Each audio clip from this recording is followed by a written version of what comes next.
Ya oke, dimulai dari tugas dulu. Silakan, dari siapa dulu? Dari Cynthia boleh, Pak. Halo, Pak. Ya, silakan. Ya, baik.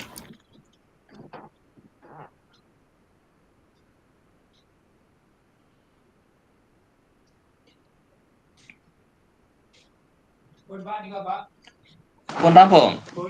Ya.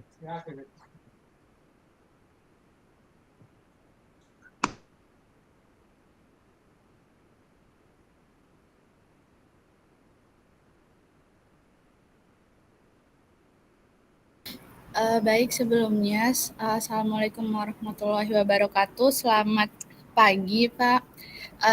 Cynthia izin untuk presentasi duluan karena di sini sedang ada kegiatan dari matematika terapan. Cynthia izin untuk mempresentasikan dari yang minggu kemarin bahwa disuruh untuk mencari keterkaitannya dengan BPJS gitu. Nah, Cynthia udah mencoba mencari untuk menggunakan metode analisis regresi multivariat yang ada hubungannya dengan finansial BPJS-nya. Nah, untuk sebelumnya itu Cynthia menggunakan data dari tahun 2000 sampai 2025 dengan variabel inputnya itu magnitudo, tinggi gelombang, dan lokasi kejadian untuk melihat financial risk-nya. Dengan variabel outputnya adalah berapa banyak jumlah korban jiwa, kemudian kerusakan properti, dan juga financial risk-nya, kerugian finansial. Nah, di sini Cynthia udah mencoba menggunakan regresi linear bergandanya dengan variabel dependennya Y dan juga parameter betanya sebagai konstanta, dan juga di sini ada X variabel independennya, di mana di sini dalam kasus ini Cynthia masukin magnitudo gempa, tinggi gelombang, dan juga lokasi kejadian. Nah, kemudian setelah melakukan proses regresi, dicari estimasi koefisiennya untuk nilai betanya dengan menggunakan least square method untuk meminimalkan RSS-nya, di mana RSS-nya itu adalah jumlah kuadrat dari selisih nilai data aslinya dan juga prediksinya. Nah, kemudian diperolehkan di sini YI topinya itu adalah prediksinya kan berdasarkan model, dan YI-nya adalah nilai aktual. Nah, ini adalah rumus estimasi untuk koefisiennya, di mana X bar dan Y barnya adalah rata-rata dari variabel dependen dan independennya. Nah, lalu evaluasi modelnya menggunakan R square. Nah, di sini ada hasil dari regresinya, hasil regresi multivariatnya. Di sini ini Pak, karena data Cynthia itu tidak lengkap, jadi dalam kasus ini Cynthia mencoba untuk mengeneralisasikan datanya. Jadi data-data yang kosong itu diisi dengan data rata-rata semua datanya, dari rata-rata semua datanya. Nah, di sini Cynthia peroleh juga untuk nilai MSE-nya itu 7,71 dengan R square-nya 0,99. Nah, dalam kasus ini itu terbilang signifikan. Mohon maaf Pak, apakah sudah terlihat? Sebentar Pak. Cynthia coba untuk share screen semuanya.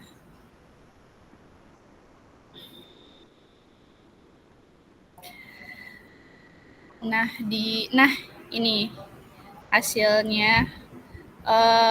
Hasil yang ini terlihat bahwa MSE-nya 7,71 dengan R square-nya 0,99. Nah, namun hasil ini kan karena datanya di generalisasi, makanya dia cenderung bagus nilai MSE-nya dan juga nilai dari mana? Nah, cenderung bagus untuk nilai MSE-nya, dan juga untuk nilai R square-nya juga 99% menandakan bahwa modelnya juga sangat baik. Namun ini kan kita mengeneralisasikan datanya dengan dengan variabel dependennya. Dengan variabel independennya magnitudo, tinggi gelombang, dan juga jumlah korban jiwa. Nah, ini diperoleh koefisien regresinya untuk masing-masing magnitudo 2,72, tinggi gelombang 3,11, dan 2,49.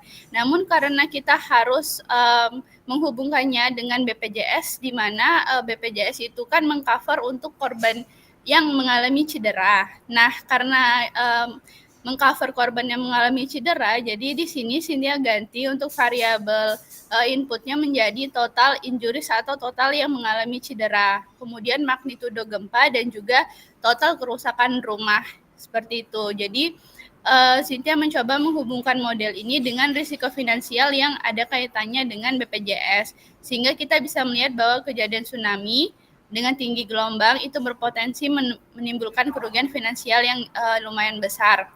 Nah, dalam hal ini setelah dicari menggunakan multivariat regresi, nah diperoleh koefisiennya untuk total injuries 3,78 dikali dengan jumlah data total cederanya, dan kemudian ketika kita hitung ternyata di sini diperoleh MSE-nya itu sebesar 2.969.000. Nah, intinya MSE-nya itu memiliki kesalahan prediksi yang cukup signifikan, Pak. Karena memang data yang Cynthia gunakan di kasus ini itu tidak digeneralisasikan. Jadi, ini menunjukkan bahwa memiliki kesalahan prediksi yang besar dan R-square-nya pun juga cukup rendah, dia negatif. Nah, ini ada di sini di hasilnya. Nah, jadi karena setelah dilihat bahwa untuk menggunakan model regresi multivariat ini ternyata hasilnya kurang bagus, makanya Cynthia menyarankan untuk kita menggunakan metode lain, Pak. Jadi di sini Cynthia udah mencoba mencari untuk datanya. Ini Pak datanya Pak. Nah, jadi dapatnya segini. Nilai MSE sama R-square-nya. Nah, jadi karena nilai MSE sama R-square-nya ternyata lumayan besar dan R-square-nya juga malah merujuk pada negatif dengan data yang tidak digeneralisasi dan inputnya kita ganti dengan adanya total cedera menghasilkan ini, sehingga untuk metode multivariat regresi ini kurang tepat untuk dilakukan pada kasus ini. Nah, kemudian di sini Cynthia mencoba untuk membuat klasterisasi bagian-bagian daerah yang mengalami bagian-bagian daerah yang memiliki identifikasi dan juga klaster dengan dengan tanda atau label yang berbeda warna. Jadi kita bisa lihat seperti di daerah sini, di daerah dekat Jakarta ini, area Depok itu ada label dengan tanda merah, dan ini menandakan klaster merah yaitu tsunami dengan magnitudo gempa dan gelombang besar. Jadi ada kemungkinan untuk daerah ini adalah daerah yang rawan terjadi gempa dengan magnitudo yang besar berdasarkan pengklasteran yang sudah Cynthia lakukan di datanya. Nah, sama seperti ini kalau di sini ada tanda biru, klaster biru, yaitu tsunami dengan magnitudonya sedang dan gelombangnya juga lumayan sedang. Nah, kalau untuk hijau ini klasternya magnitudonya dan gelombangnya itu lumayan kecil. Jadi sejauh ini yang Cynthia peroleh dari hasil minggu kemarin bahwa hubungan untuk BPJS atau financial risk dengan data tsunami itu kalau menggunakan model multivariat itu tidak efisien, dan juga dengan tidak menormalisasi data dan memasukkan data inputnya yaitu total cedera itu kurang efisien metodenya, sehingga dibutuhkan untuk melakukan pengembangan metode lagi untuk mendapatkan hasil yang lebih maksimal lagi untuk melihat financial risk-nya juga di BPJS-nya, Pak.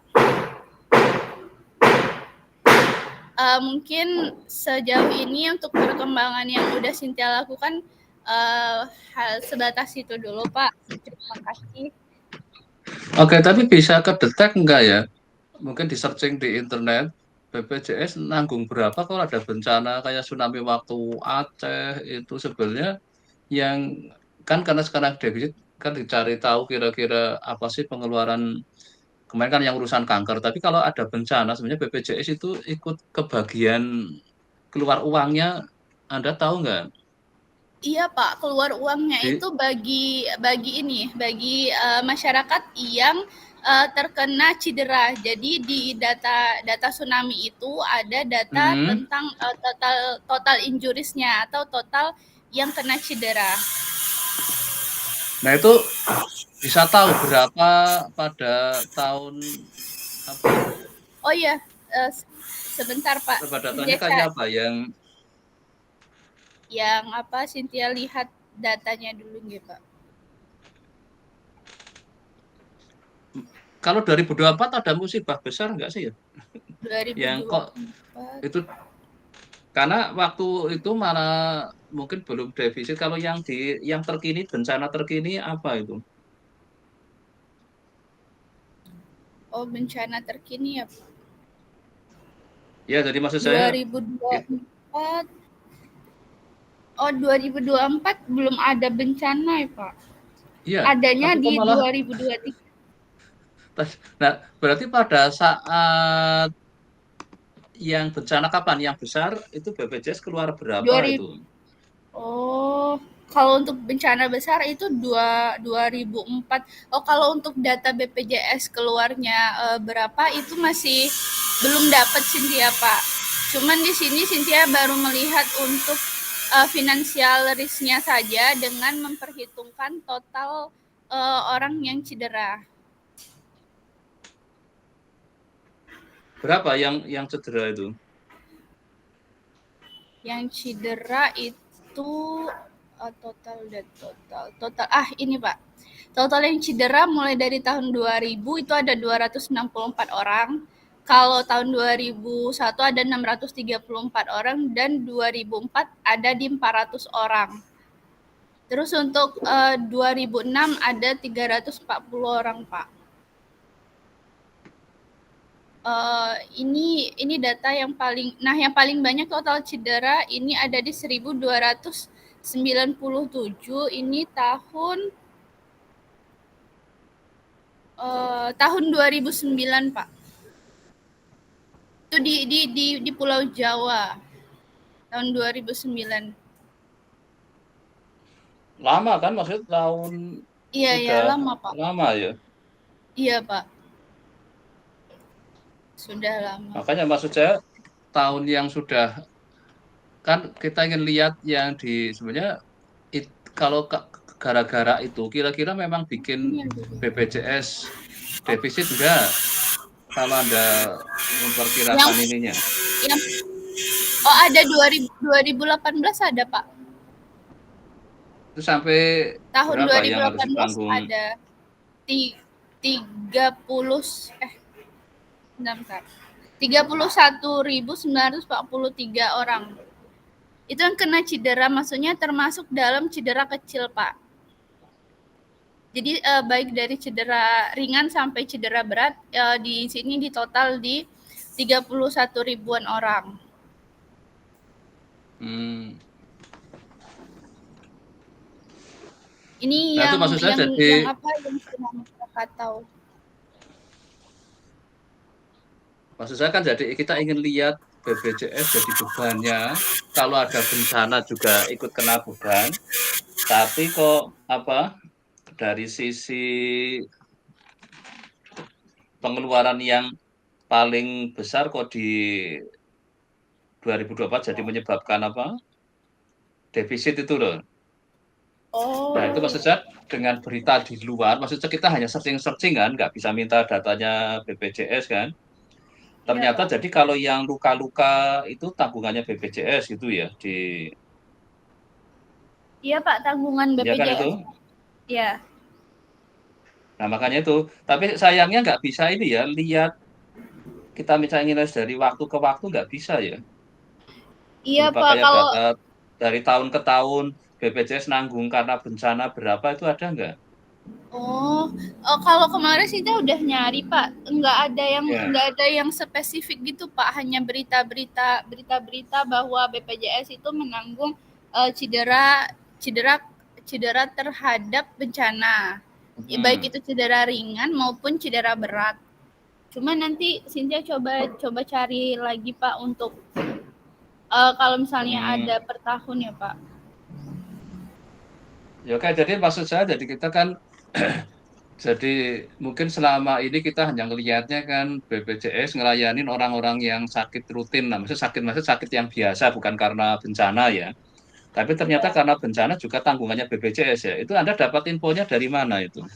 Ada Dari link berita Pak. aturan atau berita atau memang Oh, berita di website biasa sebenarnya Pak.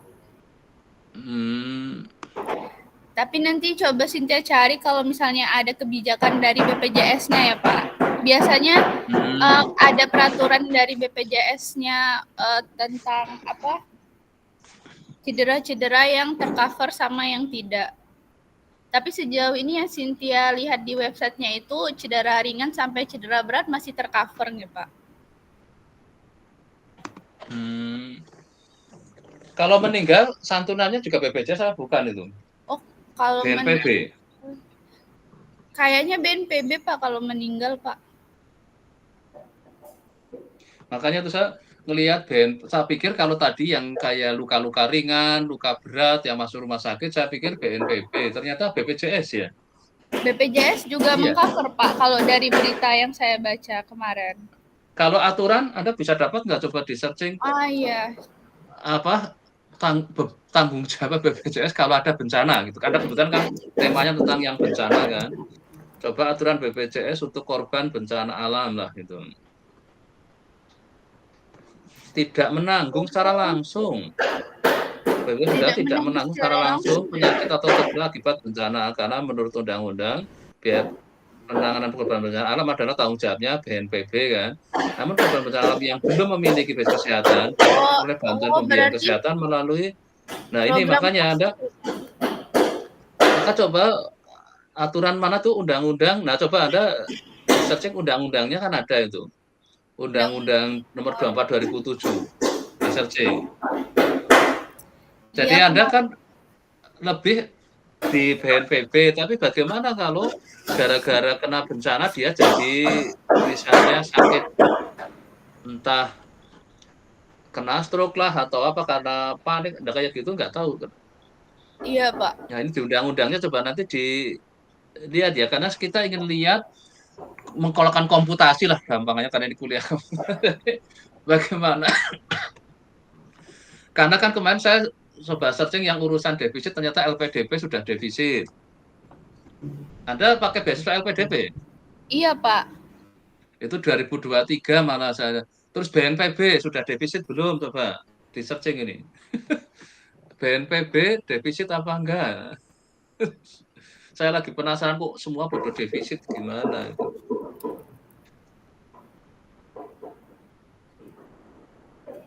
Enggak ada ya. Gak ada Pak. Defisit besar malah untuk program prioritas ketahanan bencana.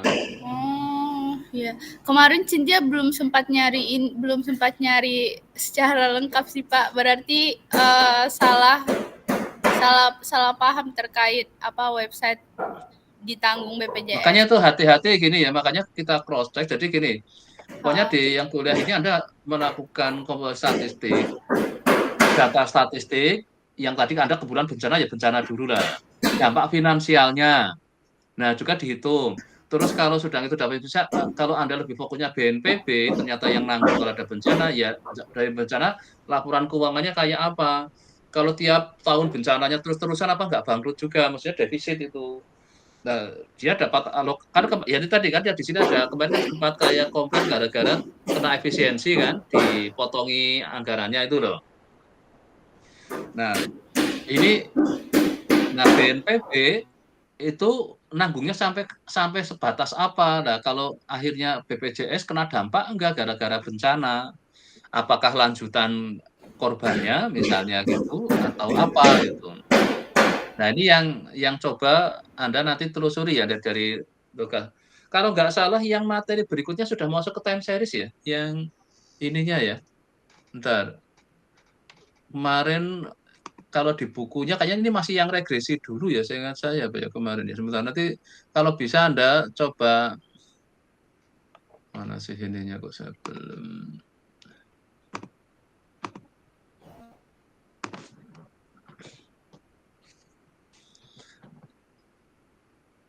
Ya oke, saya kira untuk yang sementara itu komputasi, statistik,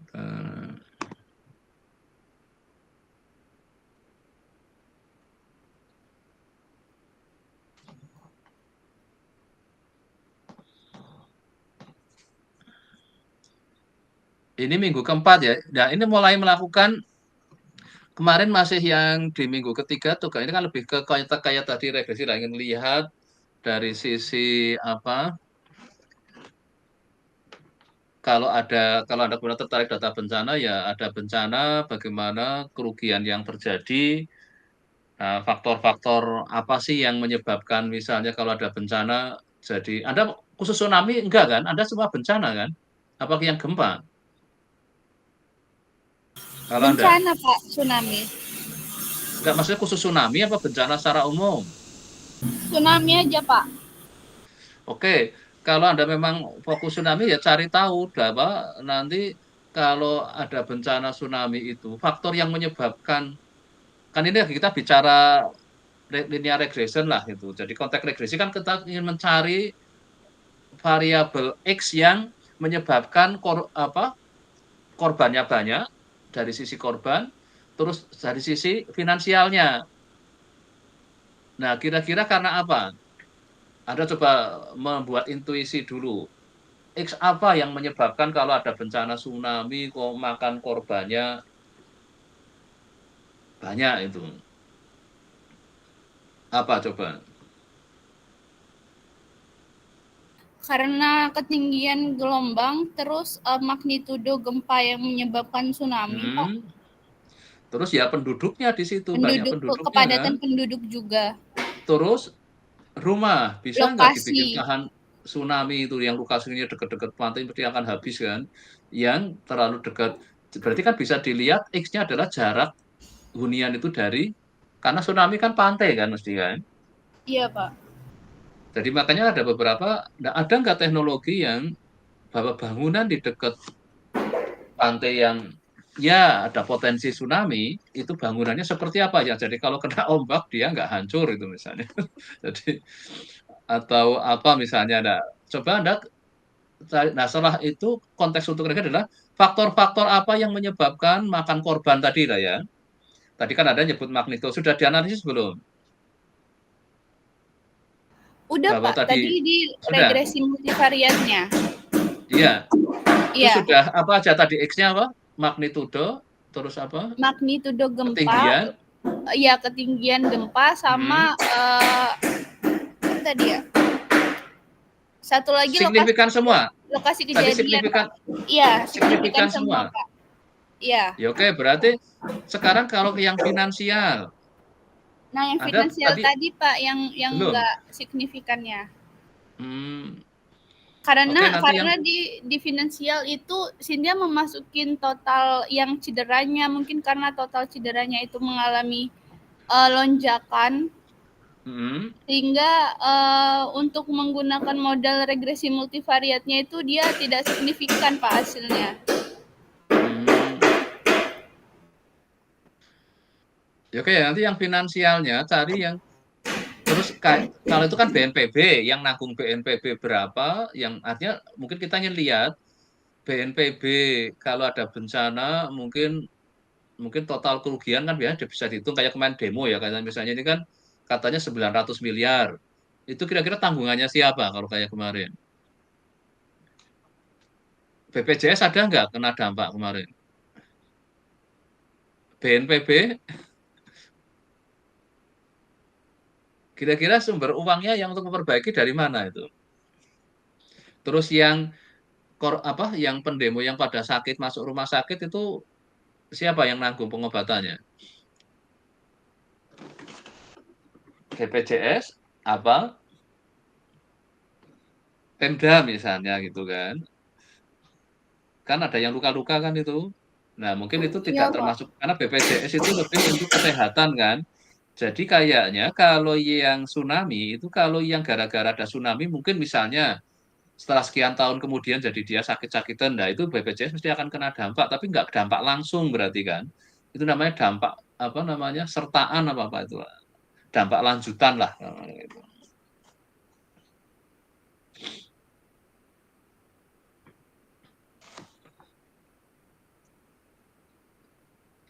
Ya, oke, sementara itu tapi nanti selalu bapak finansialnya, coba yang tanggung jawab finansial siapa aja lembaganya itu. Oh ya, Apa itu baik. pemerintah daerah, apa ini supaya kita, nah nanti untuk apa, ya kita ingin melihat kalau ada tadi tsunami nanti kan ada pada saat nanti ini dijadikan untuk ke skripsi, jadi akan fokusnya kemana kan nantilah itu setelah ada ini kan saya harapkan Anda kalau tesisnya dengan saya enggak ya? Enggak ya kalau yang Anda ya? Enggak, Pak, saya dari matematika terapan, Pak. Oh, terapan deh, ya udah, enggak apa berarti yang ini. Karena yang mau saya bawa ke yang tesis saya itu lagi Iya, saya Pak, ingin. iya, Pak. Ada Kebetulan kebetulan saya enggak ya? juga iya, dari terapan saya, Pak. Oh, terapan ya udah berarti ada apa bisa enggak kalau yang ke ini kan mau saya bawa ke resiko finansial itu udah foto Iya, menghitungkan ini. kebetulan beda, Pak, sama tesis Iya, saya, oke. Pak. Iya, Iya. Pak. Kalau Eh, tesisnya Anda apa? Saya Tidak tentang tesisnya gempa. oh, enggak, Pak. Rencana saya tesisnya menggunakan apa? Neural network, Pak. Oh, ada tebak. Tapi Iya. korbannya apa? Penyelesaian Data. penyelesaian persamaan diferensial menggunakan neural network. Oh, gitu toh. Jadi masih problem di matematik itu. Enggak ada problem Iya. nyatanya. Iya, Real Pak. problemnya apa? Nggak tertarik. Generate data aja, Pak. Oh, ya udah berarti Anda nggak ada korban data berarti. Iya, Pak. Sejauh ini Ya belum ada. oke. Baik, Pak. Berarti ya udahlah yang ini yang penting saya harapkan pada peduli data maksud saya itu loh. Jadi ini Baik. kan statistik terapan. Jadi saya inginnya ya Anda melihat data tadi walaupun Anda bilangnya ke tsunami walaupun nggak untuk tesis tapi ya untuk kepentingan ini saya harapkan Anda juga ada penghayatan atau empati terhadap data yang ada ya, terutama aspek finansialnya karena kayak tadi korban kan ada biaya yang harus dikeluarkan kan itu yang besar itu. Ya oke, berikutnya siapa? Baik, terima kasih, Ya Pak. oke, makasih. Ya oke ya, makasih.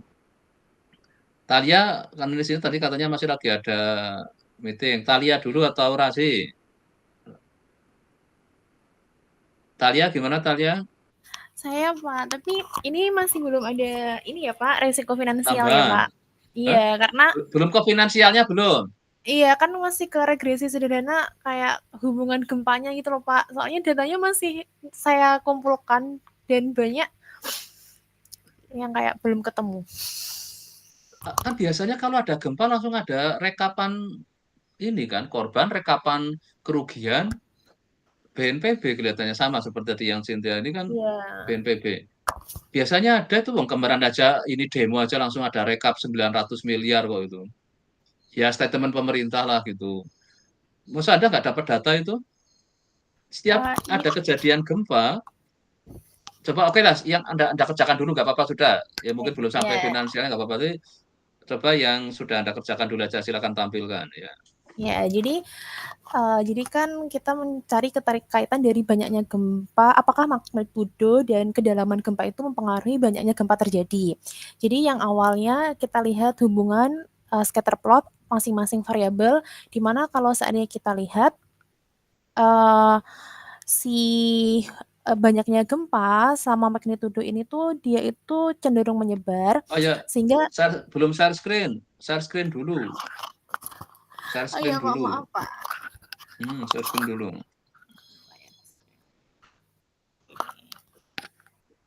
Ya, jadi ini sudah terlihat ya Pak? Oke, sudah ya. Ya, jadi pertama kan hubungan regresi antara banyaknya gempa dengan magnitudo dan kedalaman. Nah, yang pertama saya bentuk scatter plot antara banyaknya gempa dengan magnitudo dan terlihat kalau seandainya titik-titik itu cenderung menyebar. Dan kalau seandainya dilihat dia itu kayak nggak membentuk linear gitu ya. Dan selanjutnya juga begitu juga dengan banyaknya gempa dengan kedalaman dia itu juga nggak cenderung linear. Nah, kemarin kan saya langsung klaim kalau seandainya ini karena dari scatter plot-nya udah terlihat nggak linear, jadi saya tawarkan regresi yang lain. Cuman karena satu-satu, jadi saya modelkan di regresi linear. Yang pertama antara banyaknya gempa dengan magnitudo. Dan kalau seandainya dilihat di sini ketika dibentuk satu model atau kita lihat si variabel magnitudo itu tuh tidak berpengaruh signifikan terhadap banyaknya gempa. Dan nilai R-nya itu sangat kecil, sekitar 0,7%, jadi 0,006895. Nah, adapun dari kita cek normalitas dari residu, terlihat kalau seandainya dia juga tidak memenuhi asumsi normalitas karena si residu ini nggak mengikuti ini ya, tidak mengikuti garis lurus ini dan cenderung membentuk kayak gini ya, kayak Nah, selanjutnya saya coba modelkan regresi linear antara banyaknya gempa dengan kedalaman dan terlihat kalau seandainya kedalaman ini berpengaruh signifikan terhadap banyaknya gempa dengan nilai p-value-nya 0,000133. Adapun nilai R square sebesar 0,02017 yang mana berarti variabel depth atau kedalaman ini tuh hanya mampu menjelaskan kurang lebih 2% variasi dari banyaknya gempa dan 98% lainnya dijelaskan oleh faktor lainnya. Nah, selanjutnya normalitas dari model regresi linear yang kedua terlihat juga kalau asumsi normalitas itu tidak terpenuhi. Lalu kita coba multivariat di mana model ketiga ini dibentuk penggabungan keduanya yaitu magnitudo ditambah kedalaman. Terlihat kalau seandainya si magnitudo ini tidak berpengaruh signifikan dan kedalaman ini berpengaruh secara signifikan. Nah, untuk R square sendiri dari penggabungan kedua variabel prediktor tersebut sebesar 0,02472. Adapun dari segi normalitas residunya itu tidak berdistribusi normal. Lalu selanjutnya untuk meningkatkan nilai R square itu saya coba regresi nonlinear di mana saya menggunakan polinomial derajat 2. Di mana kalau seandainya model yang pertama antara banyaknya gempa dengan magnitudo, ini tuh terlihat kalau seandainya koefisien yang kedua dari magnitudo ini dia berpengaruh secara signifikan dan nilai R square-nya juga meningkat jadi 0,05988. Selanjutnya, kalau dibentuk model regresi nonlinear polinomial berderajat 2 antara banyaknya gempa dengan kedalaman, terlihat kalau seandainya variabelnya berpengaruh signifikan dan nilai R square-nya juga meningkat jadi 0,03797.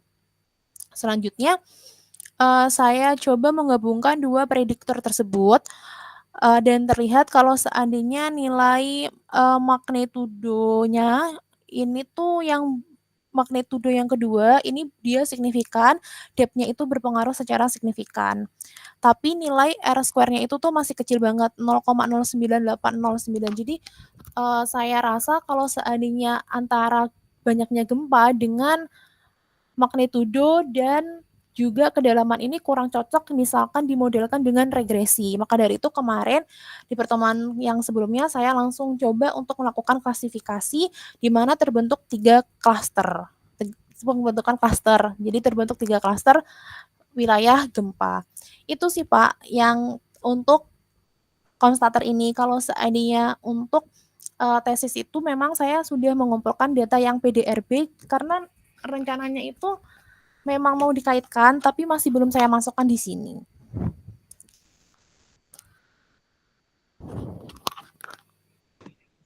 Oke, sekarang memang ini untuk di sini Anda menikmati perjalanan dari R square yang kecil. Jadi Anda mungkin ada Iya. pertanyaan kelemahan-kelemahan itu.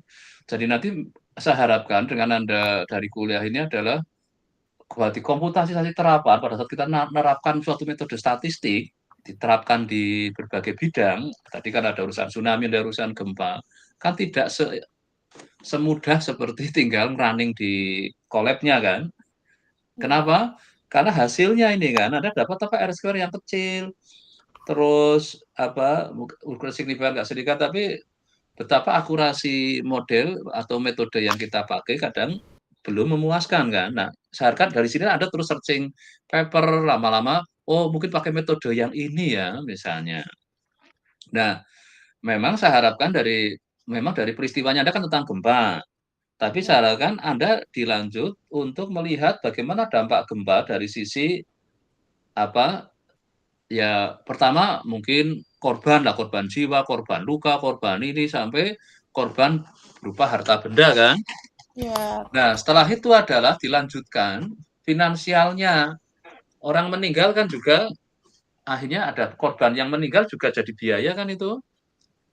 Mungkin Ya. per orang meninggal dari total yang meninggal sekian untuk mengurusi yang meninggal habis untuk korban yang luka misalnya, luka berat, luka ini. Nah, misalkan sampai ke aspek finansialnya.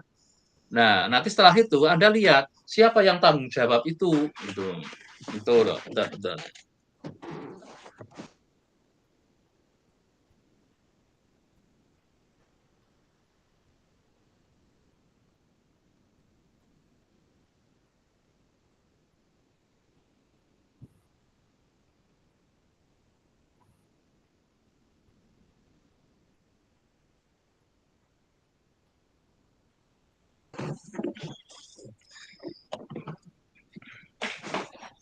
Saya sarankan nanti sampai ya setelah UTS lah kelihatan mungkin Anda kalau menggunakan temanya gempa itu ya korban secara statistiknya, jadi korban saling maksudnya jadi data-data statistiknya kan. Di sini Ya. Anda apa aja tadi yang variabel yang sudah diperhatikan? Magnitudo sama kedalaman. Terus yang Y-nya? Ini Pak, banyaknya frekuensi terjadinya gempa. Itu aja baru di aspek gempanya aja, tapi dampak gempanya belum. Ya, belum Pak. Anda kan tidak akan memprediksi Dengan apa gempa terjadi kan? Enggak, kira-kira apa yang Anda ingin cari tahu tentang gempa itu? Apa yang Anda ingin tahu tentang terkait gempa? Coba variabel yang Anda tadi jadi perhatian apa aja? Coba saya lihat datanya, data Anda. Datanya. Variabelnya jadi kolom-kolomnya isinya apa itu. Jadi apa yang akan jadi perhatian Anda sebenarnya di situ itu. Terus Anda tadi meregresikan sesuatu yang ada niatnya apa melakukan itu. Jadi nanti coba Anda lihat, coba saya ingin lihat data Anda. Variabelnya apa aja coba datanya. Yang berupa kolom dan baris. Jadi tadi Anda katanya mau meregresikan sebagai Y-nya apa? Sebagai Y-nya. Yang sebagai Y apa? banyaknya ini frekuensinya gempa, magnitudo sama kedalaman. Enggak, Y. Iya, ini. Terus sebagai X-nya apa? Sebagai X-nya? Magnitudo gempa sama kedalaman terjadinya gempa. Itu X-nya. Iya. Ya sebagai Y-nya? Kan ada sebagai X, ada sebagai Y. Mana Iya, Pak, ada ini penjelasan konflik. enggak? Konflik Y-nya. Iya, jadi Iya. iya. Nah, terus Anda ingin tahu apa kalau kan Y kan akan sebagai respon, E kan sebagai prediktor kan. Nah, Anda berarti ingin kalau masang Y-nya adalah kon gempanya, Anda mau mencari tahu apa berarti dengan melakukan kerjaan statistik ini. Ya kayak misalnya Y nilai X lama belajar, kan saya ingin tahu lama belajar itu pengaruhnya positif enggak terhadap nilai sih, misalnya kayak gitu. Itu kan ada niatan menghubungkan antara prediktornya lama belajar terhadap Y adalah nilainya misalnya.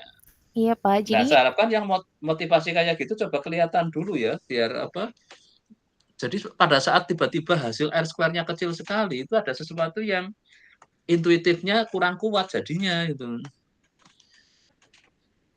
iya, Pak. Jadi kan awalnya tuh kayak penasaran sebenarnya kan kalau, ngelihat yang awal perhitungan ini, Pak.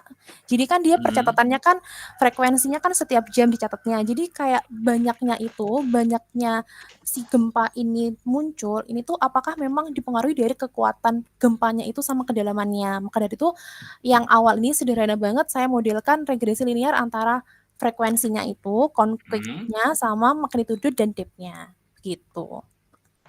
Nah, setelah Anda tahu frekuensinya mau untuk apa coba kira-kira? Anda kan penasaran.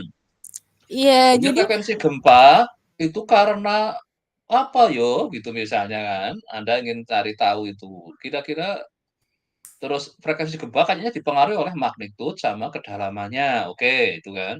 ya Tapi terus jadi Anda untuk apa saya ingin tahu frekuensi gempa?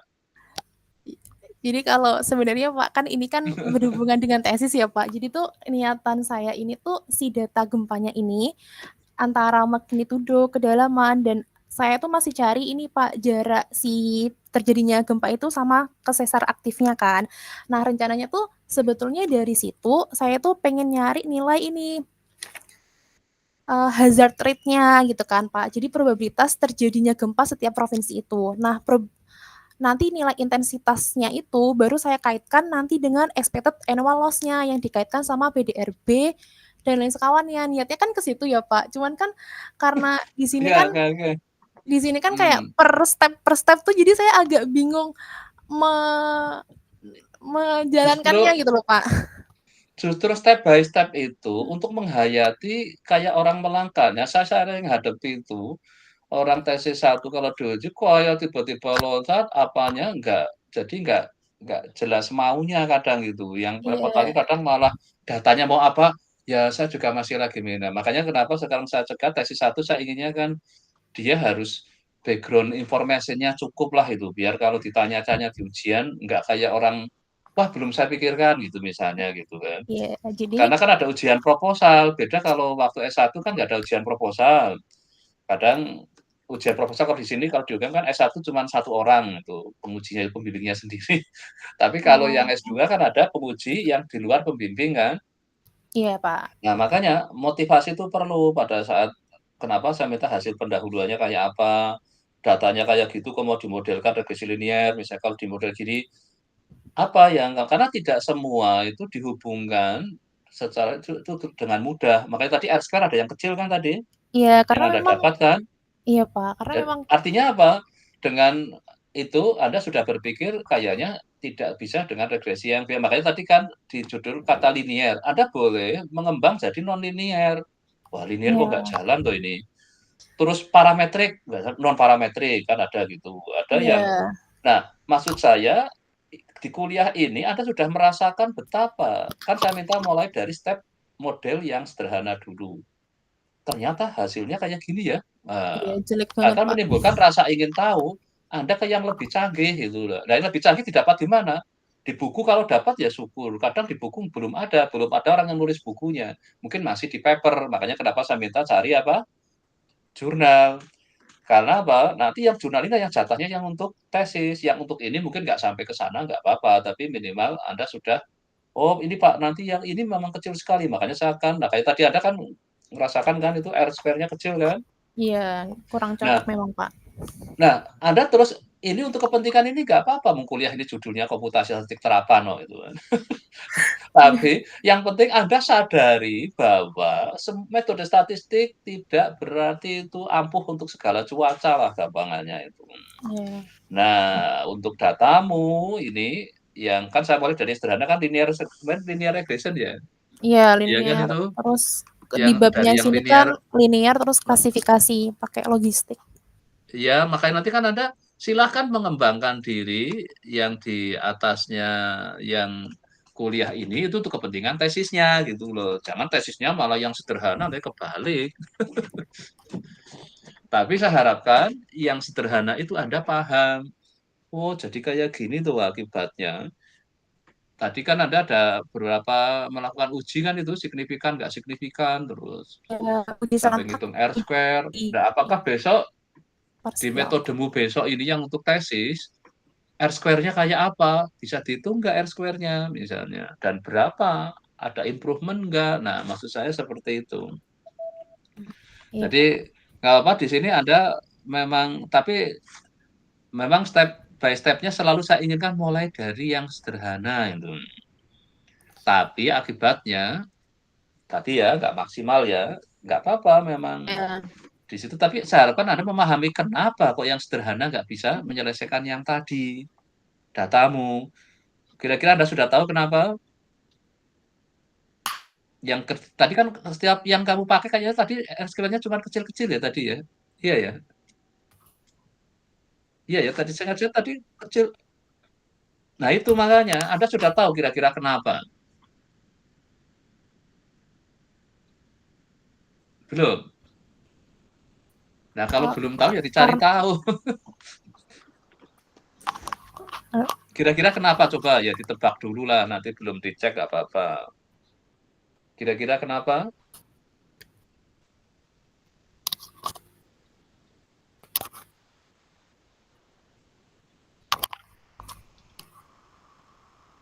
Ya oke, ini belum dijawab ya sama nanti di ujian, tapi kadang kayak gitu. Kenapa kamu milih metode itu? Ya ini masih jarang yang menggunakan untuk tesis kok alasannya kayak gitu. Wah, kenapa kok pilih metode itu? Milih judul. Ya ini yang saya lihat-lihat di tesis-tesis belum ada loh. Kok alasan kok hanya karena nggak ada. Padahal kalau dilihat di dunia lain, maksudnya tempat lain mungkin sudah ada yang ngerjakan. Malah kagetlah nanti tesisnya UGM sama dengan tesisnya orang ITB, orang nanti judulnya sama persis kan repot. Maksud saya bukan kalau dari konteks, kalau bisa dari data yang Anda miliki menyebabkan Anda harus berurusan dengan metode yang lebih canggih karena datamu memang kompleks misalnya kayak gitu kan berarti karena bukan karena belum ada yang ini gitu bisa. Kalau enggak dari ya kalau metodenya. Mm-mm. ya dari yang saya pahami kalau nilai R-square-nya kecil itu kan bisa jadi memang karena variabel prediktor yang digunakan itu tuh dia nggak punya hubungan gitu Pak terhadap variabel responnya. Maka dari itu ya model yang dihasilkan kurang sesuai. Maka dari itu menghasilkan nilai R-square yang kecil.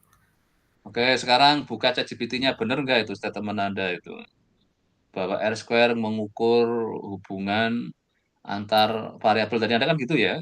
Coba ChatGPT-nya. Ya.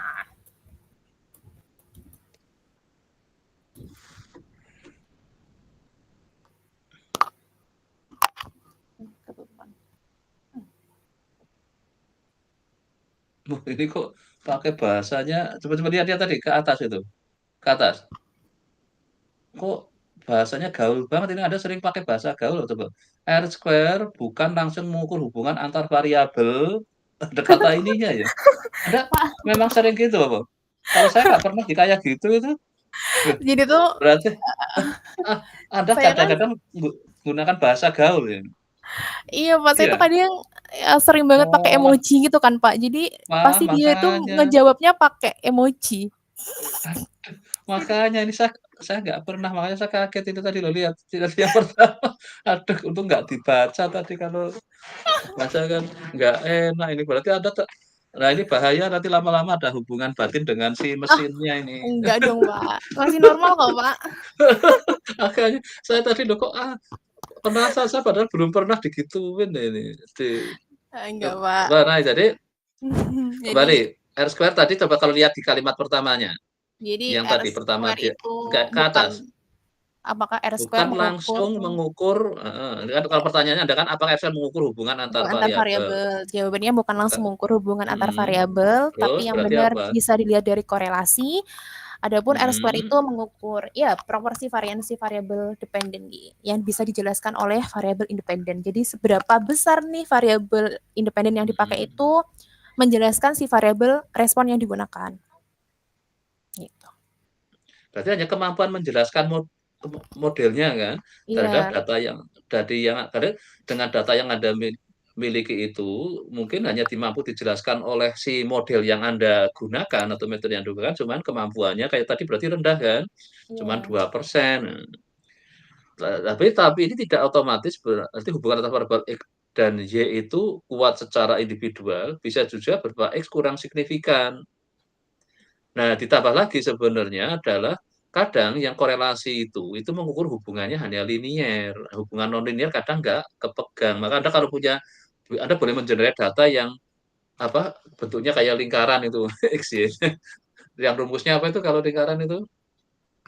Keliling lingkaran. Nah, itu bisa aja nanti dia kalau selama ini kan kalau linear kan garis lurus kan itu X, Y, lurus itu kan. Iya.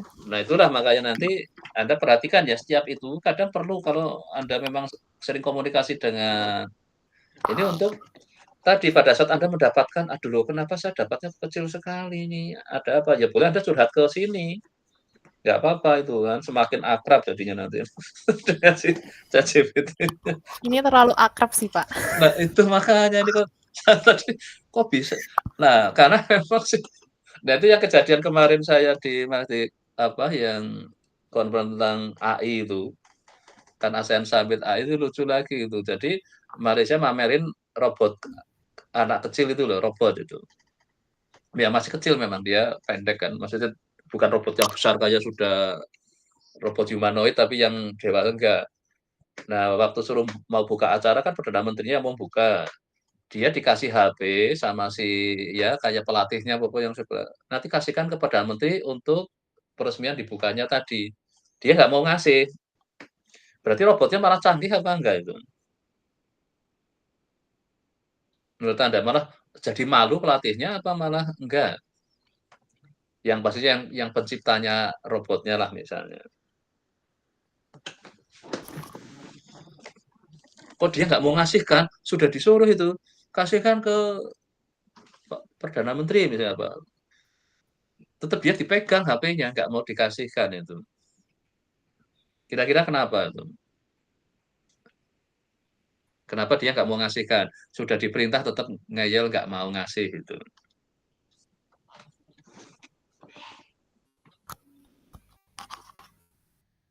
Apa menurut Anda kenapa kira-kira kalau kaitannya dengan dunia AI kayak gini?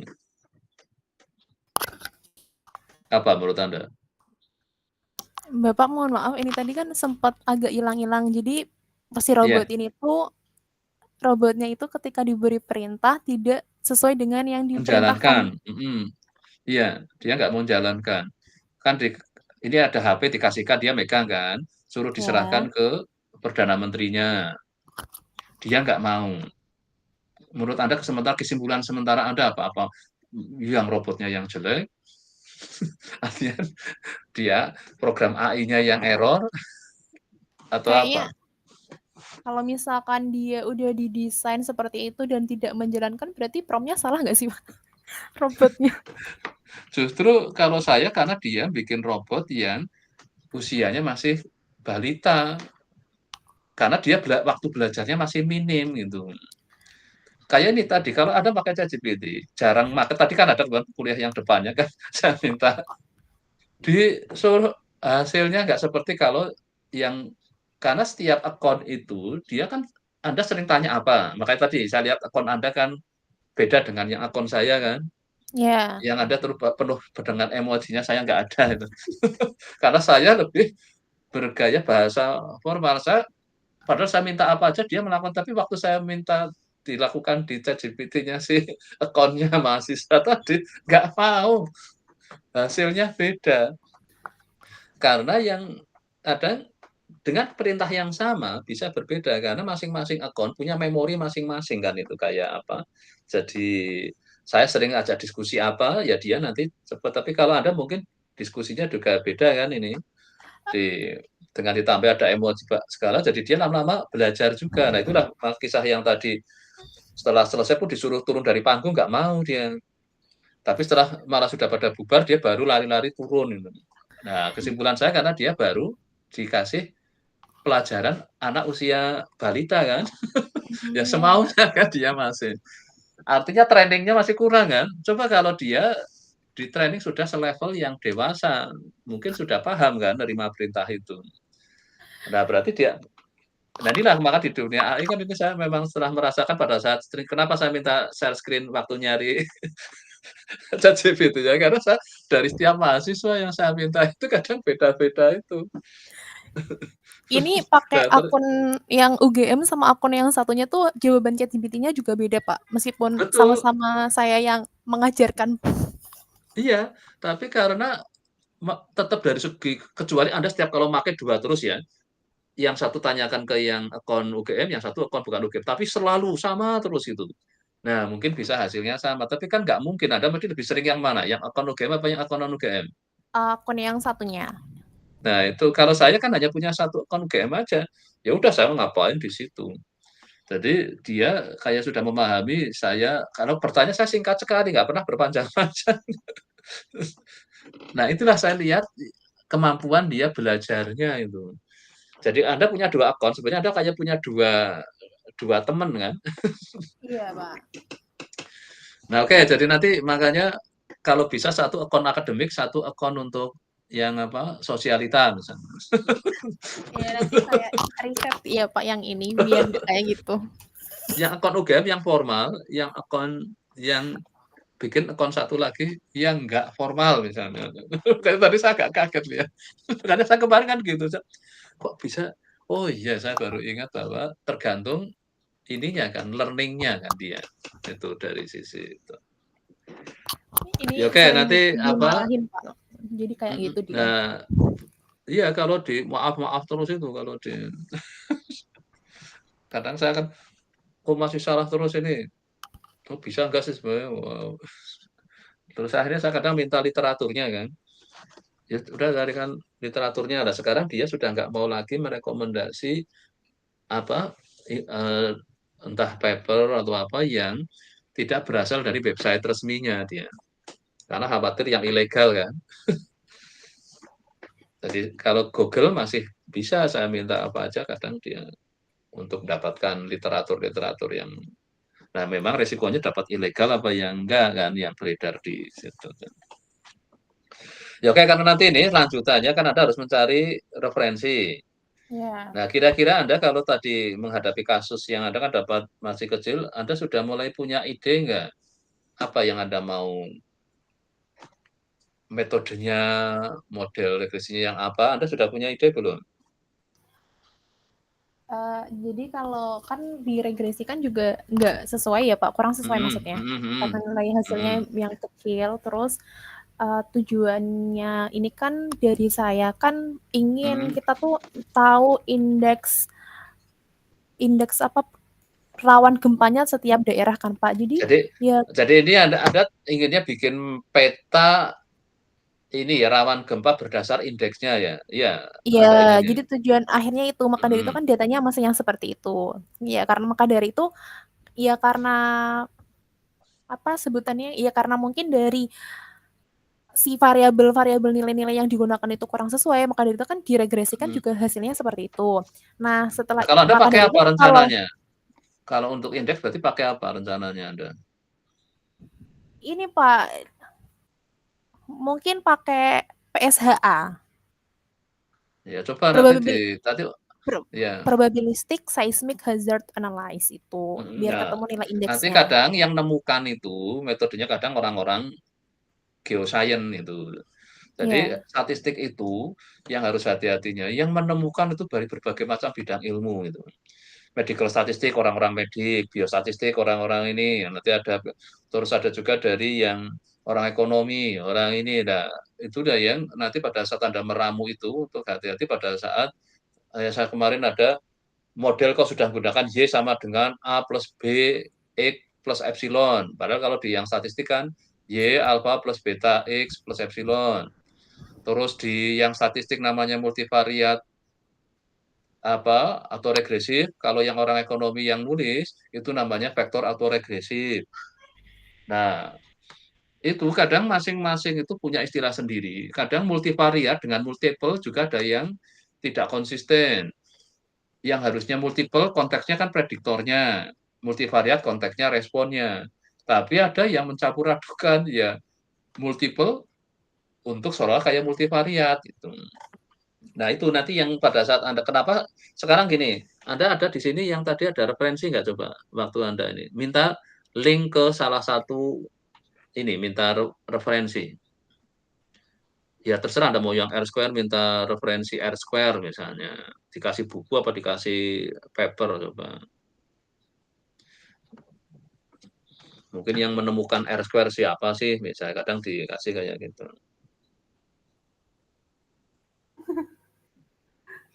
Tapi Wah, kalau yang sendiri ini semua. saya malu Nah Pak ini, Guru. Tapi iya makanya ini kalau ini sekarang mau coba Anda ambil salah satu ini yang nama Frost J coba atau ya siapa Frost Frost J gitu. Nanti tanyakan siapa Frost J gitu.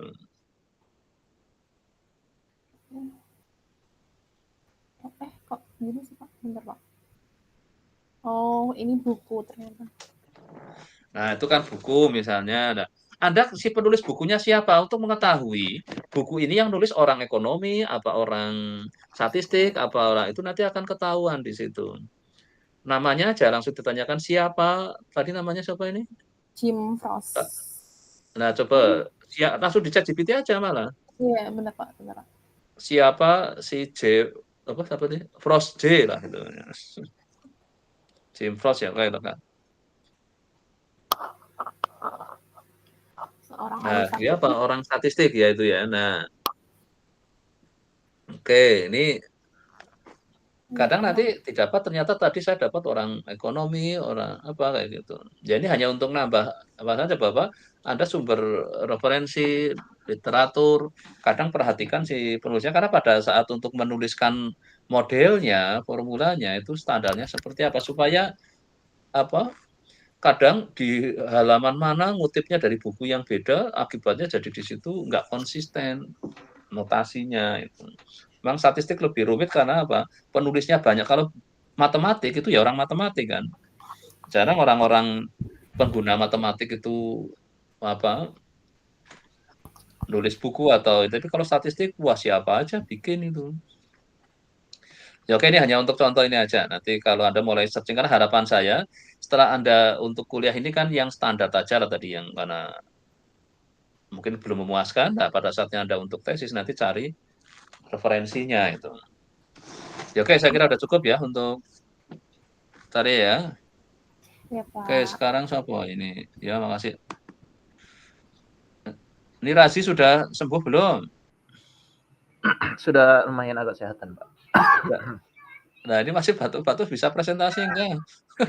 Mungkin Nanti tambah saya batuk-batuk. singkat aja sih, Pak. Kayaknya.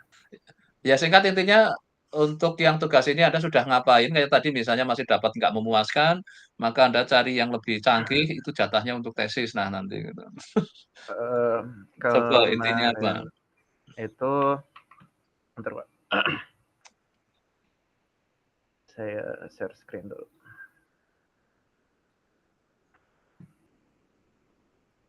Share screen.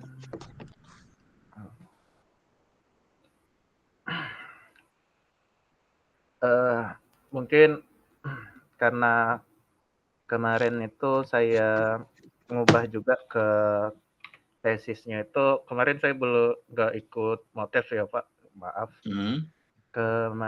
Saya jadinya itu mau ngambil tentang ARIMA dengan deep learning, Mbak.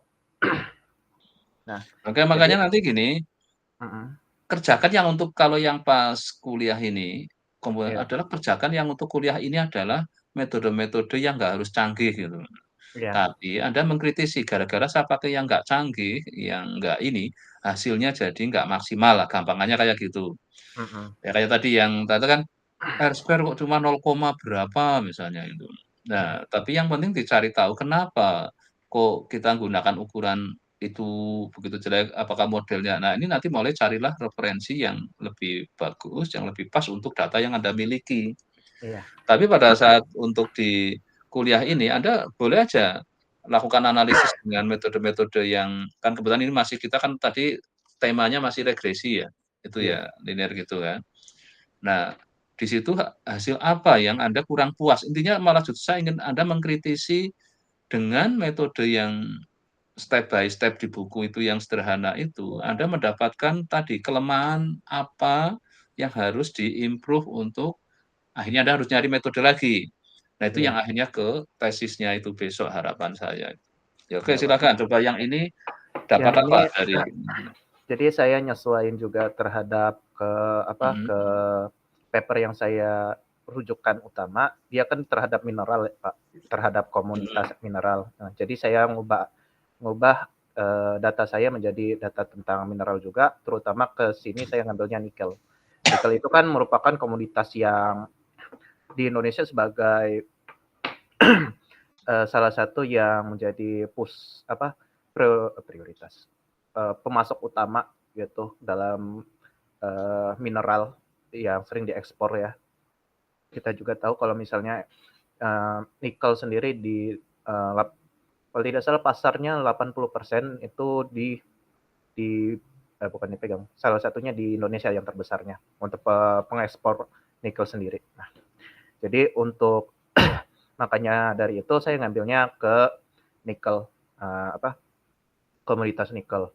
Nah, di sini faktor makroekonomi yang saya gunakan itu kurang lebih masih sama, yaitu minyak tetap ada kurs dolar, tapi untuk indeks pasar sahamnya saya gunain itu SP50 karena dia masuk ke global. Karena kita ngambilnya nikel itu kan sebagai salah satu komoditas yang digunakan oleh banyak negara besar. Lalu ada juga harga minyak dunia itu sebagai indikator energi dan biaya produksi yang salah satu yang digunakan di seluruh dunia. Nah, sama seperti sebelumnya kita ada juga harus tahapan pembersihan yaitu cleaning untuk datanya apakah ada yang hilang atau tidak. Untuk tujuannya sendiri itu adalah menganalisis hubungan antara harga aset nikel dengan variabel-variabel ekonomi secara dengan regresi linear, model linear. Di sini saya sudah melihat untuk berapa uji asumsi, yaitu kayak uji multikolinear, uji kolerasi. Di sini bisa kita lihat kalau misalnya ada korelasi yang cukup tinggi antara SP500 dengan USD nilai tukar dolar ke IDR, dan juga untuk yang lainnya itu cukup rendah.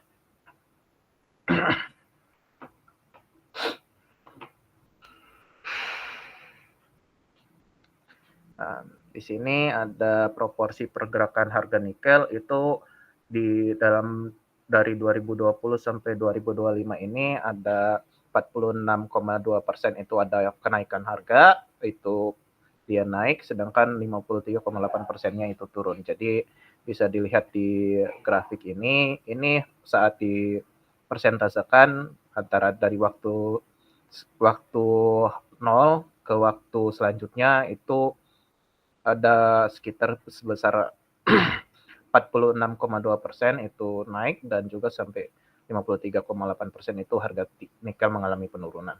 Jadi cukup mengidentifikasi bahwa meskipun harga nikel sempat menunjukkan tren peningkatan, tapi ada juga kecenderungan turun yang harganya lebih dominan. Lalu ada dari hasil estimasi linear, ini bisa dilihat kalau misalnya untuk variabel yang saya ambil itu dia probabilitasnya signifikan dengan R-square-nya 0,303. Artinya model ini dapat dapat mengindikasi bahwa variasi harga komoditas nikel ini bisa dijelaskan dengan ketiga variabel ini dengan 30%-nya saja. Jadi model ini masih belum terbilang cukup bagus dilihat dari R-square-nya karena hanya bisa mempresentasikan 30% dari harga nikel itu sendiri. Lalu untuk ada pula dalam uji asumsi, salah satu uji asumsi yang dilanggar yaitu uji normalitas. Di sini 0,00. Nah, di sini bisa kita katakan eh, model OLS atau regresi linear ini bisa kita lakukan, tapi seharusnya asumsi yang harus dipenuhi itu sendiri dilanggar, sehingga ini menjadi pertanyaan kalau misalnya apakah model regresi linear ini cukup baik atau tidak. Karena kita tahu kalau regresi linear itu salah satu yang harus dilakukan adalah uji asumsi, seperti heterodesitas, lalu juga ada uji normalitas serta uji multikolinearitas. Jadi ini bisa kita indikasikan mungkin ada model lain yang bisa memenuhi uji asumsinya sendiri dan juga dapat menjelaskan variabel harga nikel itu sendiri lebih baik daripada model regresi linear. Gitu. Ya Pak, mungkin itu saja Pak. Secara garis besar. Terus sekalian ini kalau untuk yang kepentingan nanti untuk adalah di bab 2 mulai tuliskan ini ya, dasar teorinya. Jadi coba tadi mumpung masih di situ enggak tadi di bab 2-nya? Yang bab 2. Iya, bab 2 tesis, Pak. Iya, bab 2 proposal tesis. Ini kan masih tesis 1 kan? Template-nya. Iya. Ini bukan yang proposal tesis, Pak. Ini yang masih ininya kan? Enggak, maksud saya nanti kalian Anda jalan ini yang pas di proses adalah ini tadi kan Anda mesti gunakan sesuatu kan di sini tadi untuk melakukan analisis kan itu. Apa aja tadi Anda sudah mengerjakan. Nah, teorinya tolong mulai ditulis ya. Jadi ngapain kok nganalisis naik turun ini gambar-gambar kayak gini. Kalau plot kayak gini kan teorinya sederhana kan, sumbu X-nya apa, sumbu Y-nya datanya kan misalnya kayak gini. Terus ini kayaknya bukan box plot tapi Anda nulisnya ke box plot. ini saya masih belum pas kemarin Pak, jadi aku masih belum nggak fokus. Jadi walaupun box plot pun itu kan ada teorinya kan? Iya Pak. Nah, semua tolong mulai dituliskan walaupun nanti pada saatnya jadi proposal tesis kan akan saya reduksi lah yang nggak perlu. Tapi untuk kepentingan kuliah ini sarankan statistik yang akan diterapkan, yang dibikin komputasinya, teorinya tolong diperlihatkan ya. Walaupun Anda hanya bikin haref nggak apa-apa, tapi kalau diklik box plot itu apa misalnya. Terus ngitung rata-rata itu apa sih, min varian kayak tadi melakukan apapun, tolong ada teori kenapa tadi saya minta searching di itu misalnya dapat tadi bukunya Montgomery lah atau apa, itu supaya kita mulai menerapkan komputasinya, ada dasar teorinya. Maksudnya teorinya pakai apa sih? Tadi yang regresi muncul R-square, kenapa saya minta tadi? R-square rumusnya kayak apa sih? Tadi belum keluar, tadi hanya R-square itu apa kan? Tapi R-square sendiri itu rumusnya kayak apa? Itu adalah, ini kan sudah keluar, coba ini yang formula tadi, coba ini. Ini tentang regresi. Nah, ini kan persamaan regresi kan? Nah, ini kalau Anda misalnya, ini kan mesti ada dasar teorinya kan? Dari bukunya Montgomery misalnya. Ya Anda berdasar mungkin ada nyebut aja di itu mungkin ada dibikin harifnya ke sana nanti akan tahu bahwa tapi di situ ada asumsi Anda nggak tuliskan kan di situ, coba lihat tadi kembali ke modelnya. Asumsi uji normalitas enggak ditulis bukan kata-kata, ditulis gini loh. Coba lihat modelnya lagi, kembali ke modelnya, model. Nah, di model selalu ada tulisan apa nih? Errornya normal lah atau apa, terus antar ini nggak boleh ada multikom misalnya apa, kan ada asumsi-asumsi kan itu. Iya, Pak. Nah, tolong kalau setiap menulis suatu model atau persamaan itu, langsung lengkapi. Nah, itu diapain? Diuji lah, baru bawahnya uji apa aja yang harus dibutuhkan itu.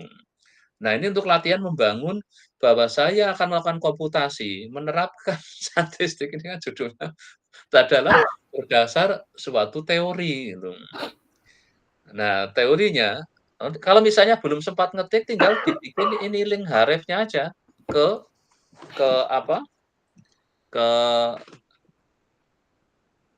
sumber bukunya atau papernya kalau Anda dapat paper itu. Saya hanya menggunakan sumber buku doang sih, Pak. Ya oke, ya sementara buku nggak apa-apa, tapi nanti kalau untuk tesis harapan saya ada sumber paper ya. Karena nanti Anda saatnya untuk tesis ada nanti suruh bikin draft paper itu. Maka Anda harus jangan hanya lihat buku, harus lihat paper kayak apa sih itu. Ya oke, saya kira udah cukup. Sekarang Sadam ya kayaknya ya. Oke, makasih untuk sekarang Sadam.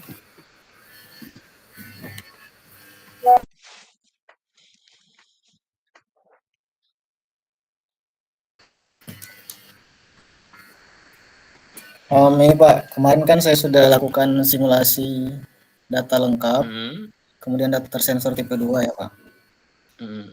Kemudian karena paper rujukan saya itu tentang computing risk dan di data saya itu kayaknya cuma ada satu penyebab eventnya itu cuma satu, itu kematian.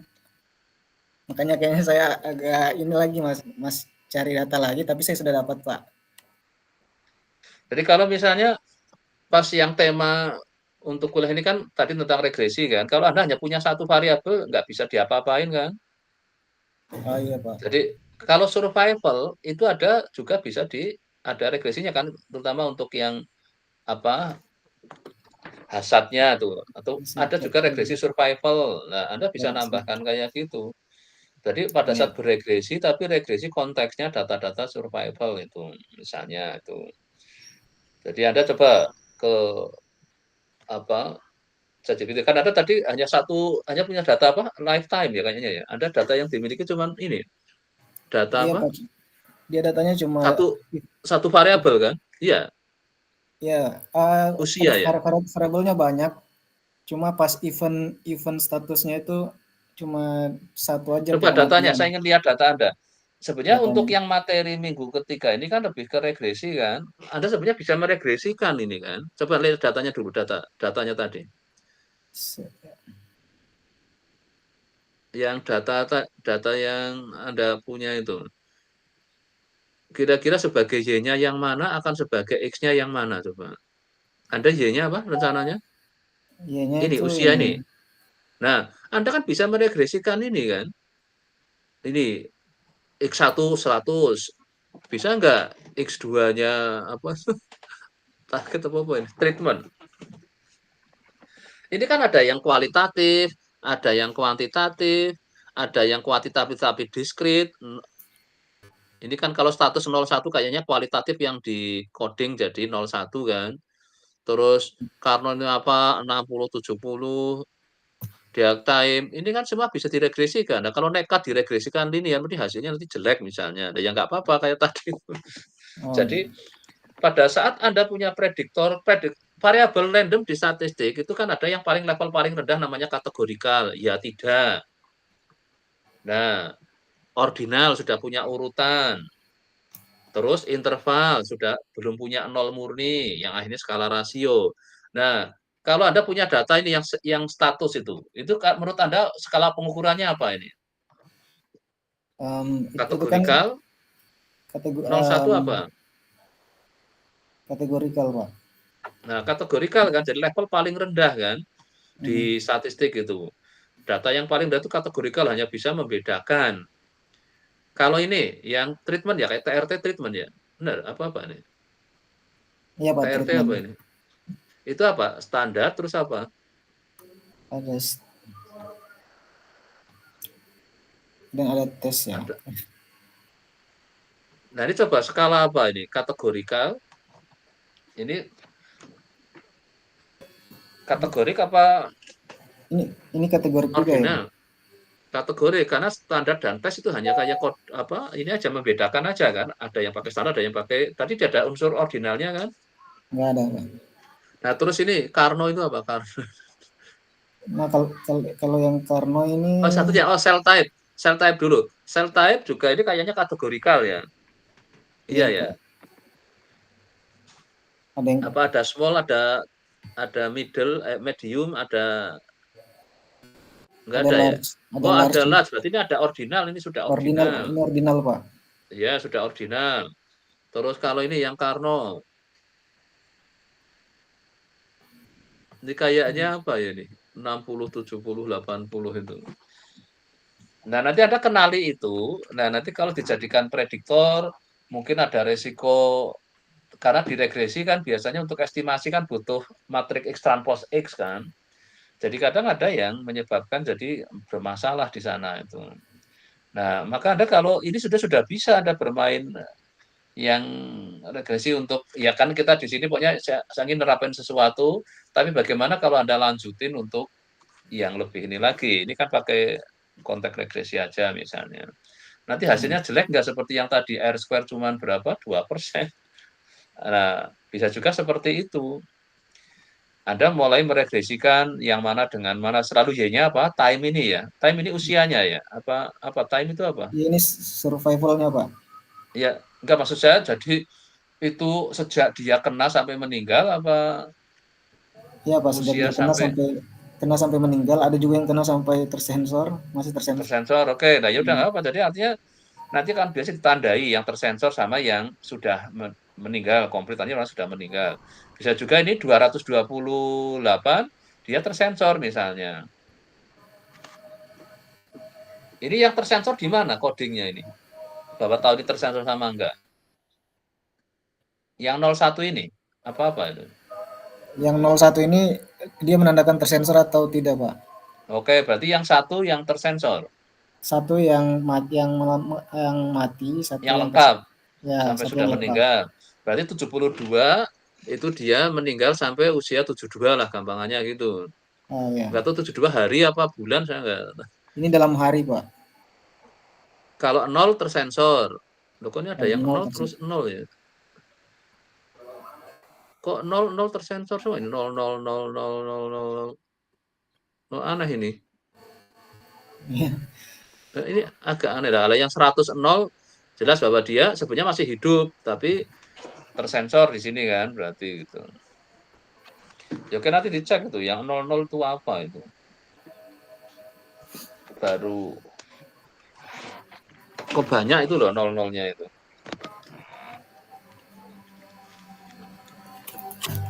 Ya oke, jadi nanti yang harapan saya yang dari kuliah ini adalah untuk memberi pengalaman Anda gunakan metode-metode yang ada yang sedang kita pelajari, tujuannya kita nerapin, tapi belum tentu besok mungkin akan dipakai untuk kepentingan tesisnya, bisa juga enggak, karena terlalu sederhana kan misalnya, dan hasilnya juga enggak maksimal. Ya, oke, saya kira sementara cukup itu.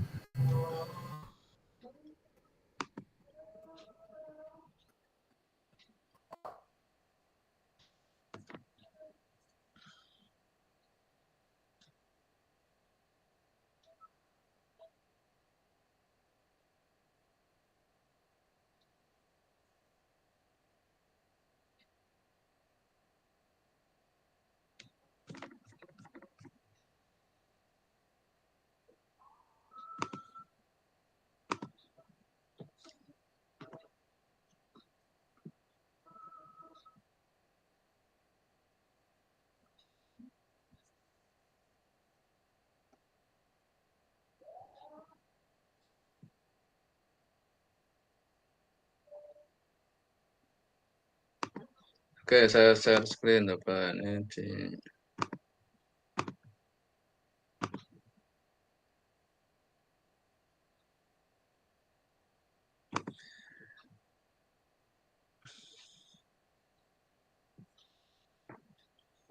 Jadi sebenarnya di yang minggu ketiga, ini kan sekarang kita masuk minggu keempat ya. Jadi sebenarnya kan bisa banyak yang Anda lakukan ini dari yang simple linear regression. Tadi kalau nekat dengan ini Anda mungkin bisa lah tadi melakukan linear regression. Kadang kan orang ngabaikan mana tersensor sama nggak tersensor misalnya.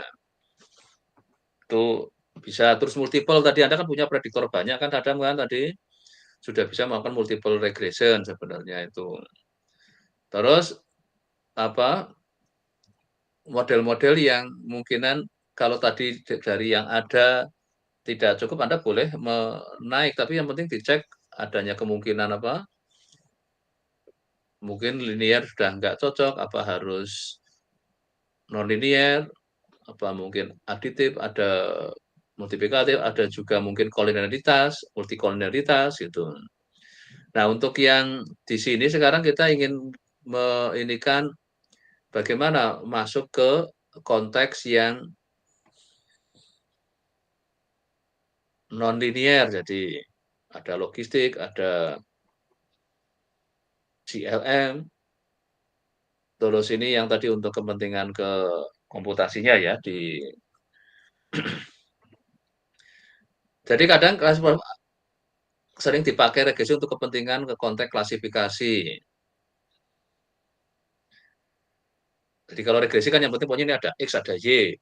Tapi pada saatnya nanti untuk kepentingan klasifikasi, kalau saya ada X ini, maka dia klasifikasikan apa, misalnya kayak gitu. Nah, itu akhirnya masuk ke area-area yang jadi lebih apa untuk kepentingan melakukan klasifikasi. Kalau X1-nya ini, X2-nya ini, X3-nya ini, nilainya segini, gini, gini, gini, maka dia jadinya seperti apa. Maka nanti masuk ke suatu kriteria tertentu, dia masuk klasifikasi apa. Nah, itu nanti tergantung data masing-masing yang bisa. Ini kalau contoh di sini apa ini? Ini tentang perbankan ya, layanan bank.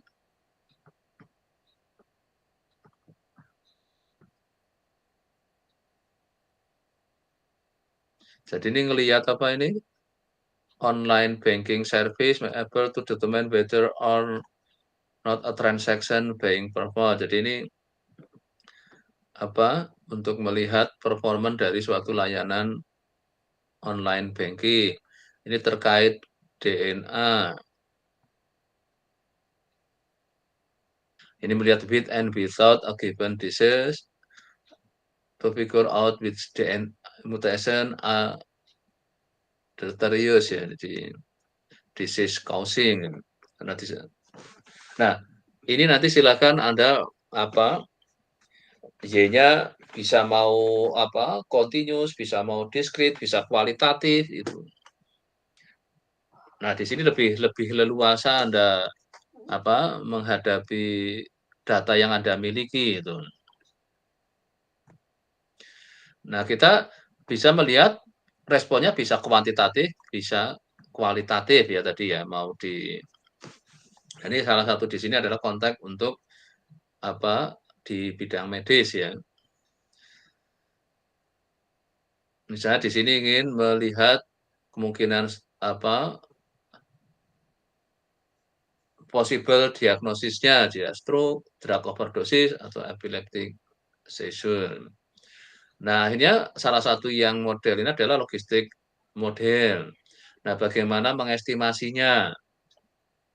Nah, nanti Anda misalnya memang nggak sempat mengetikkan di overlipnya, cukup linknya ya ke salah satu literatur ya. Literatur ini bisa juga ke yang literatur yang lain itu.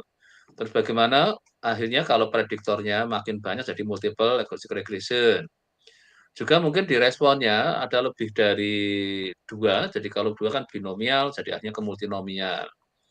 Nah ini kalau komputasi ke Kaggle-nya nggak tahu masih jalan enggak, ini kadang, oh ternyata sudah hilang, saya nggak tahu kok bisa Kaggle saya jadi mati ini.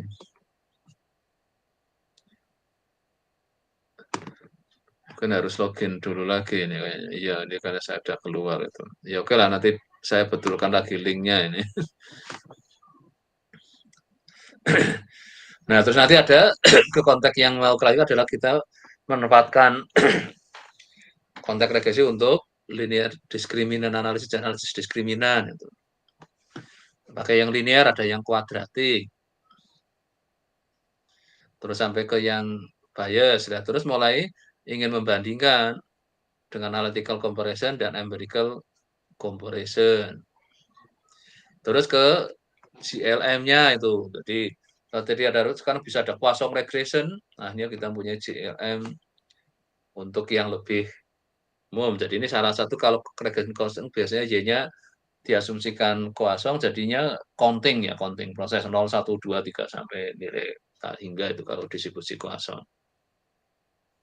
Nah, ini kerjaan di labnya kalau Anda apa untuk yang target minggu depan silakan dari data yang Anda miliki coba kerjakan pakai ini. Hasilnya jelek enggak? Ini yang Kaggle di sini masih jalan nggak? Saya kok tadi ada yang kehapus. Oh, ini hanya mungkin masih yang collab-nya ini ada yang lama ini ada.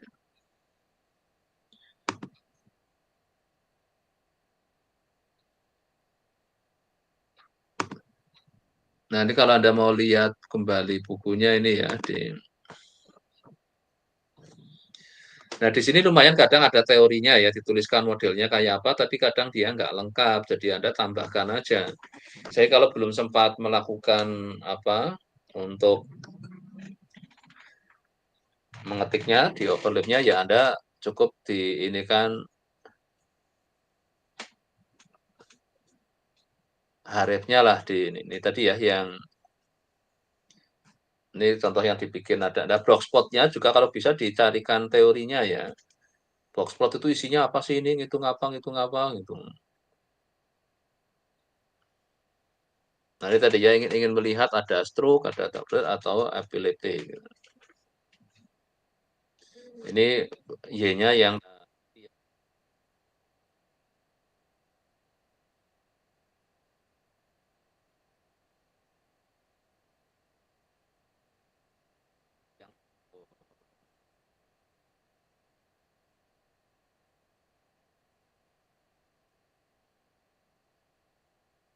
ada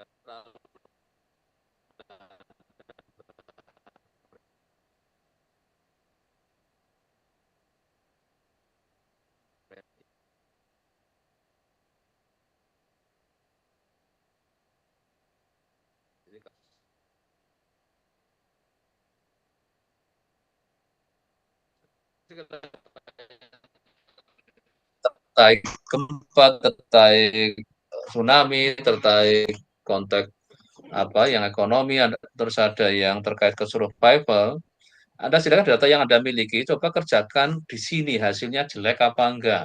Ada pelanggaran asumsi enggak misalnya. Karena bisa juga yang dari data yang Anda miliki tidak pas dengan metode yang ini, tapi Anda silakan tapi pelanggarannya di mana, itu yang penting Anda kenali itu ya. Jadi, oh kalau saya bikin logistik nggak cocok ini, apa? Nah, kalau gitu misalnya. Jadi kalau teori di sini kurang mencukupi, Anda boleh searching ke apa referensi lain ya. Tadi minta tambahan referensi itu.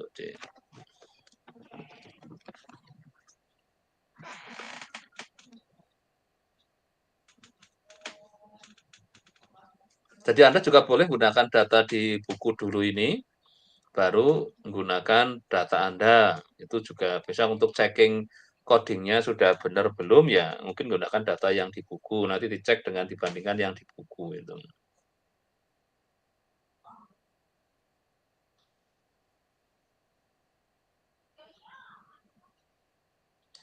Oh ya, untuk minggu depan kan kuliah ini saya nggak bisa, mungkin saya ini kan Rabu besok jam 1 kan Anda masih nggak ada kuliah ya?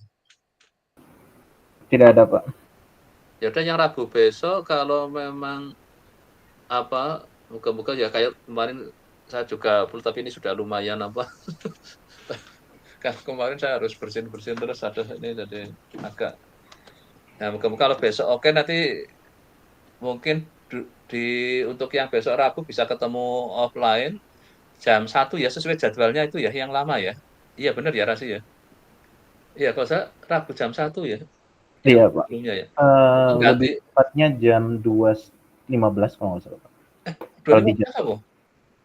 Iya toh? 2.15 apa sih? Pak, saya cek lagi. Seingat saya kayak karena untuk yang minggu depan hari Selasa saya nggak bisa, jadi nanti tak pakai besok aja lah Rabu, moga-moga saya apa dalam keadaan yang kalau selama nggak kayak kemarin kan jadi saya akhirnya pada nanti kalau Rasi masih batuk-batuk ya boleh tetap online dari rumah. Kayaknya nggak, insya Allah tidak, Pak. Nah, ya. Semoga besok udah sembuh, semoga. Berarti obatnya sudah dapat GMC belum? Sudah, Pak. Makanya kok Cuman kalau saya juga posisinya, saya juga lagi gampang kena ini, apa, kemarin dari rumah kayaknya oke-oke aja, baru sampai jam berapa malah tiba-tiba langsung kayak flu berat, kayak demam itu, ya makanya akhirnya kan ya saya online tetap dari ruang saya, tapi kan setelah itu saya pulang istirahat lumayan ini, tapi terus saya putus hari ini masih online, tapi besok moga-moga sudah bisa offline lah. Ya besok di ini ya, Rabu di ruangnya, ruang yang biasa itu kan nggak salah ya, yang di ya, yang sama yang Sasa ya? ya Ya Pak, besok kan kayaknya sih 2.15. 2.15 ya? 2.15. Tapi mau dimajuin jam 1 juga kayaknya tidak apa-apa, Pak. Nggak ada Ya kelas jam 1 gitu karena kali. saya depannya nggak nanti mungkin di jam 1 nggak apa, nanti saya kabarin aja lah di posisi kayaknya jam Baik, Pak. kalau depannya lagi ada kuliah ya Anda? Lebih tepatnya kalau depan lagi itu Oh ya, ada ada demo. tutorial, Pak. Oh tutorial, tutorial jam berapa? Sampai jam berapa? Jam 10 sampai jam 12 kalau tidak salah, Pak. Oh ya Itu udahlah, habis tutorial tutorial analisis. aja. Hmm. Tutorial analisis ya. Ya udah habis itu aja jam 1 lah berarti kalau gitu. Ya besok ya untuk ininya. Mungkin masih belum ya belum apa, kalau sempat sudah beberapa ngerjakan yang di sini ya apa, kalau belum ya masih inilah nanti sedapatnya dulu besok di karena saya yang Selasa depan kayaknya nggak bisa online juga nggak bisa karena barengan salah satu acara offline jadi nggak bisa disambi.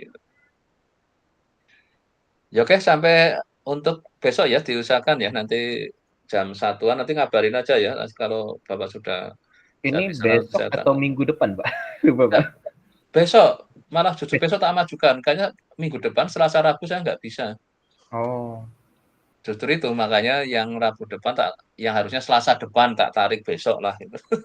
oh, baik, Pak. Ya besok untuk diskusi seadanya nggak apa-apa nanti yang penting tambahkan. Karena yang minggu depan saya Selasa Rabu nggak bisa. Jadi mau tak tarik aja ke Rabu besok. Jadi seminggu ini ada 2 lah gitu. Jadi besok Rabu ini ya kalau narasi sudah sembuh belum? Yang itu kurang tahu, Pak. Kalau besok kirain minggu depan. Kayaknya belum. Kalau minggu depan ya mungkin sudah. Kalau belum ya nanti online nggak apa-apa nanti yang lain aja. Untuk yang Rabu depan maksudnya. Yang minggu depan saya pindah ke besok itu.